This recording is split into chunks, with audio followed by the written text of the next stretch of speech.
Hey, so what does World Cup mean to you? For people who don't understand it, it's difficult to explain to them. Uh, and for me, the World Cup is basically the whole world coming together and playing some football in a feisty way, but also all the supporters and all the fans and all the culture and the drums and dancing and the Norway rowing and the Scottish fans and the English fans and the German fans and Dutch fans and Moroccan fans and everybody, South American fans and Argentinians, Brazilians, everybody coming together and in a friendly atmosphere, right? So this is like the 1 month and a half, 40 days you get to meet everybody in one place, and that's ideal. That's beautiful. And when it's over, it's difficult because it's kind of coming to an end. It's got another week, but this has been fantastic experience being at home in the U.S. and Canada and Mexico. It's not going to come back in another maybe 20 years, right? So, for me, it's like getting immersed into it, enjoying it as much as I can. And that's the way it is. And I can't explain it to somebody who's not into football and who doesn't understand the spirit of the World Cup. So there is a spirit. It's beyond the team that you're supporting. It's much beyond that. It goes beyond that. A good example was today I was in the cafe and I ran into a couple. The gentleman walked in. He's from Peru, and he looked at my shirt and he said, Argentina.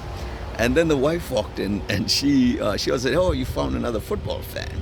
So I wore the shirt just for that, just to get so I can maybe meet somebody who wants to talk about football, right? So this nice, lovely couple, older couple, and they were sitting next to me, and the wife grew up in Brazil, and the gentleman was from Peru, and the wife grew up in Brazil. She was telling me stories about how she was 10 years old when Pele won the first World Cup for Brazil.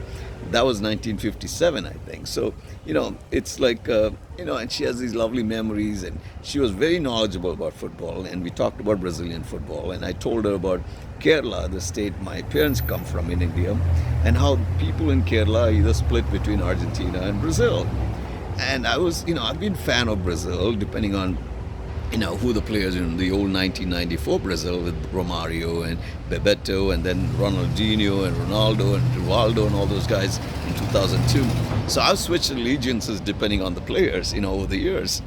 So I was trying to explain to her about Messi, and they understood about Messi, and we were talking about why Brazilian football is not what it's supposed to, or meant to be these days. So I think it was a very nice chat, and that's the whole idea of the World Cup spirit. You have some friendly chats with people, even though they may not, support the same teams. We all, enjoy the global camaraderie, and that's really the point, right? I mean, we have so many walls put up by these by countries, right? Politicians and the wars and the fights and racism and religious hate, but at this 40 days, we can come together and have some healing. And that's kind of the spirit I like.